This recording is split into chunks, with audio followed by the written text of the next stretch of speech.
ലോകമെമ്പാടുമുള്ള സിനിമാ പ്രേമികൾക്ക് മികച്ചൊരു അനുഭവം നൽകിക്കൊണ്ട് എമ്പുരാൻ മൂവി രണ്ടാം ദിനത്തിലേക്ക് കടന്നിരിക്കുകയാണ്. ഇന്നത്തെ വീഡിയോയിലൂടെ എമ്പുരാന്റെ ആദ്യ ദിന ബോക്സ് ഓഫീസ് കളക്ഷനാണ് നിങ്ങളോട് പങ്കുവയ്ക്കുന്നത്. വീഡിയോയിലേക്ക് കടക്കും മുൻപ് ആദ്യമായാണ് നിങ്ങൾ ഈ ചാനൽ കാണുന്നതെങ്കിൽ ഏറ്റവും പുതിയ എന്റർടൈൻമെന്റ് സിനിമാ ന്യൂസുകൾക്കായി ചാനൽ ഇപ്പോൾ തന്നെ മറക്കാതെ സബ്സ്ക്രൈബ് ചെയ്തു വെച്ചേക്കുക. മോഹൻലാലും പൃഥ്വിരാജും ഒന്നിച്ച എമ്പുരാൻ ഇതിനോടകം തന്നെ അഡ്വാൻസ് ബുക്കിംഗിലൂടെ ലോകമെമ്പാടും 80 കോടിയിലധികം രൂപ നേടിയിട്ടുണ്ട് എന്നാണ് സാക്നിൽക്ക് ആദ്യ ദിനം നൽകിയിട്ടുള്ള കളക്ഷൻ അപ്ഡേറ്റിൽ പറയുന്നത്. ആദ്യ ദിവസത്തെ ബോക്സ് ഓഫീസ് കളക്ഷൻ പ്രാരംഭ കണക്കുകൾ പരിഗണിക്കുകയാണെങ്കിൽ ഇന്ത്യയിൽ നിന്നും 13 കോടി രൂപയുടെ തുടക്കമാണ് ചിത്രത്തിന് ലഭിച്ചിട്ടുള്ളത്. മലയാളത്തിലെ ഏറ്റവും ചിലവേറിയ സിനിമകളിലൊന്നായി തന്നെയാണ് എമ്പുരാൻ വിശേഷിപ്പിക്കപ്പെടുന്നത്.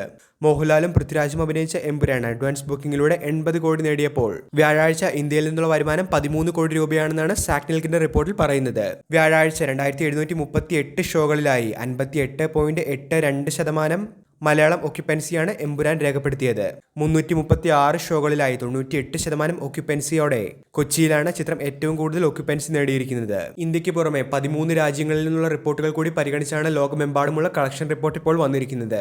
തീർച്ചയായിട്ടും രണ്ടാം ദിനത്തിലേക്ക് എത്തുമ്പോൾ ലോകമെമ്പാടുമുള്ള കളക്ഷൻ അപ്ഡേറ്റിന് ശേഷം 100 കോടിയിലേക്ക് ചിത്രം കടക്കുമെന്നാണ് റിപ്പോർട്ടുകളിൽ പറയുന്നത്. വീഡിയോ അവസാനിക്കുന്നു. പുതിയ എന്റർടൈൻമെന്റ് ന്യൂസുകൾക്കായി ചാനൽ ഇപ്പോൾ തന്നെ മറക്കാതെ സബ്സ്ക്രൈബ് ചെയ്തു വെച്ചേക്കുക.